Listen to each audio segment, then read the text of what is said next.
All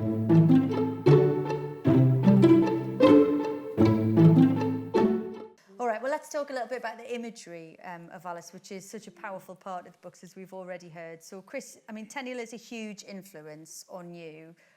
Why? Is why too big a question? No, it's an appropriate question. And again, this is one of those sort of odd things. I mean, he introduced me to the notion that you could be an illustrator. You know, there was a job called being an illustrator. There was Tenniel, he was doing it. Other great illustrators, Ernest Shepard, William Heath Robinson, you know, I sort of started to gather a little sort of pantheon. I wanted to ask what you would have made of Alice as a brief. You know, obviously, the earliest manuscripts had illustrations that Dodson Lewis Carroll did himself.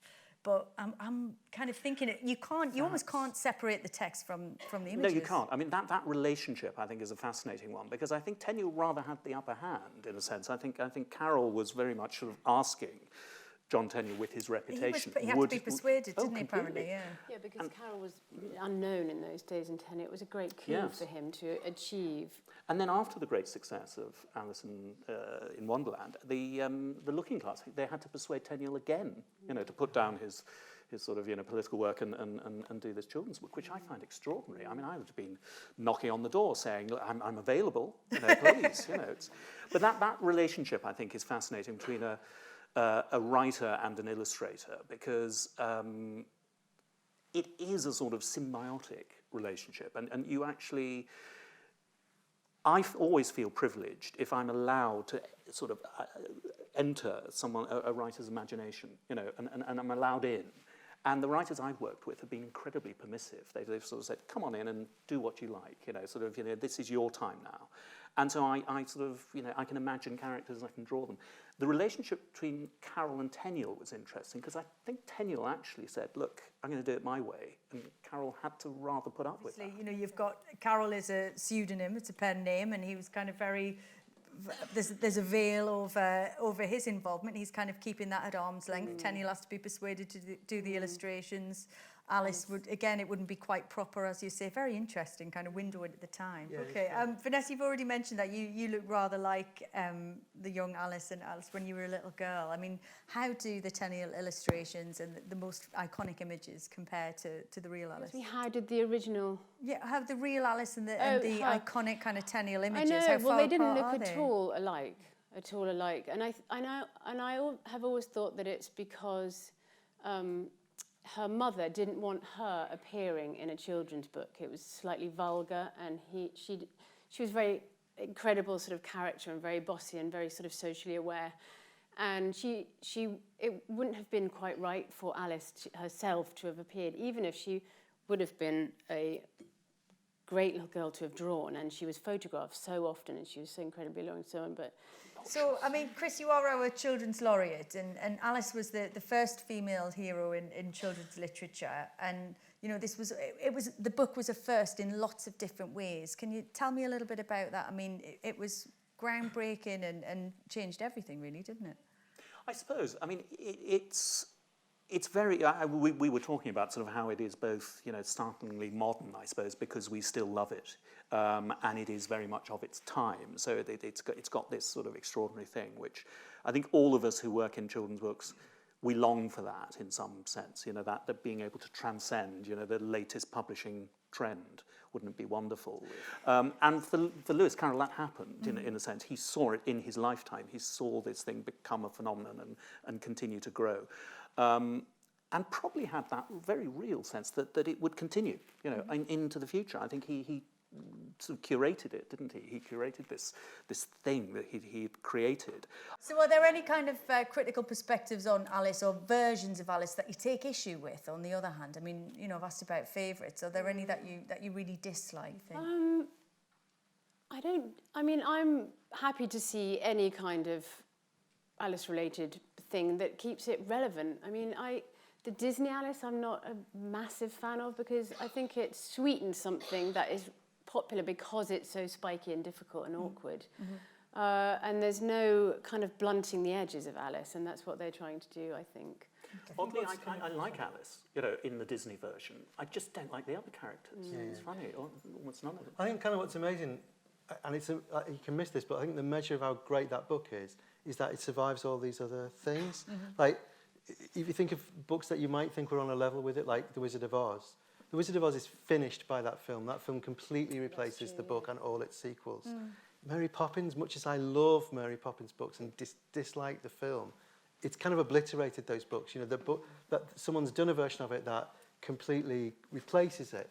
That can't happen with Alice. Beautifully illustrated, though, Frank. I mean, you know, it's the daughter of E.H. Shepherd.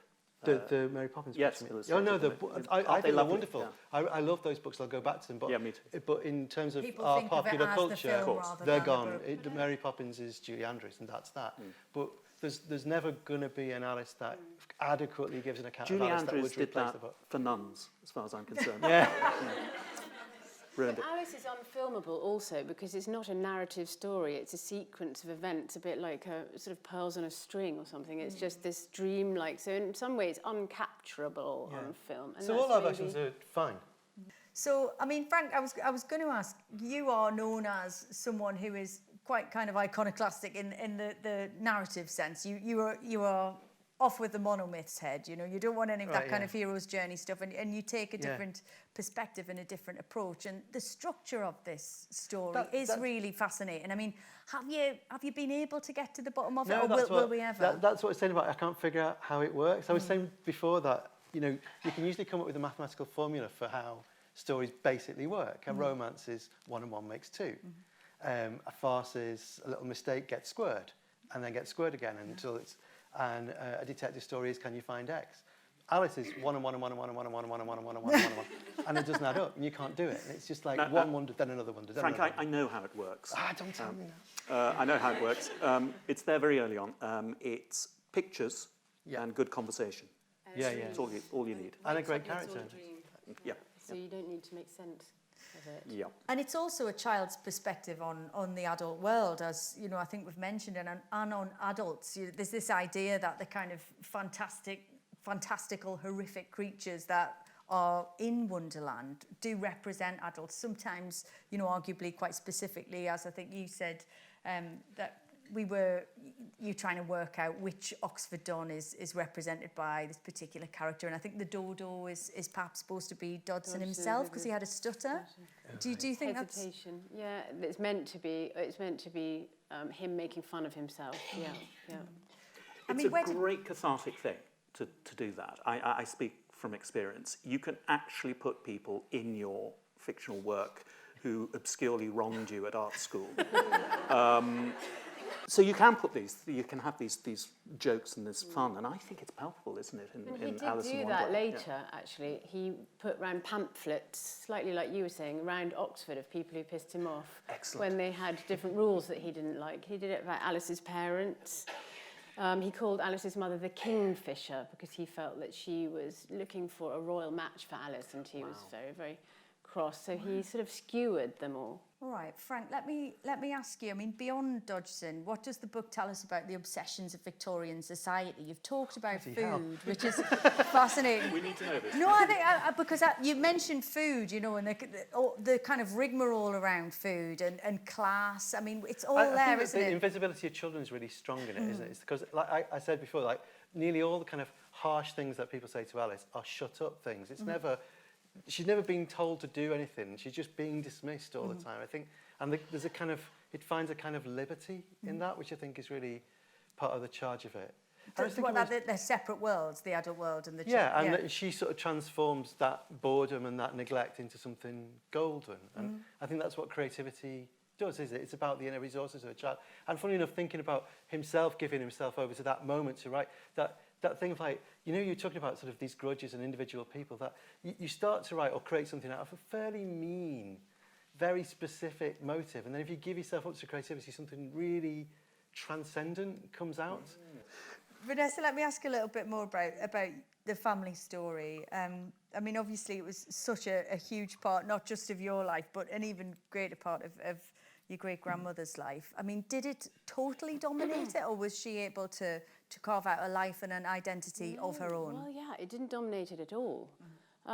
She had this incredible childhood with Ruskin teaching her drawing and this incredible glamorous time at Oxford. And then she married, as her mother wanted her to this obscure country gentleman who, from family letters sort of show that he wasn't as good at letter writing as Lewis Carroll. They're all about how Tough many... brief, to be fair, isn't it? Yeah. Who but is? It's the jarring thing is it's all about how many pheasants he dispatched on which estate, how many, you know, foxes were killed at ground, you know, and you're like, what? Because they spent a lot of time apart because he was always off on some grand estate dispatching some poor animal. And I kind of think nowadays you kind of look for the passion and the love. But I think she was very fond of him. Like, she had made, you know, a gilded cage for herself, but she did enjoy polishing the bars of that cage. Yeah. And how was it to explore that in your book? I mean, how was the process? Did you get to where you expected, or did you end up in a different place after you'd finished?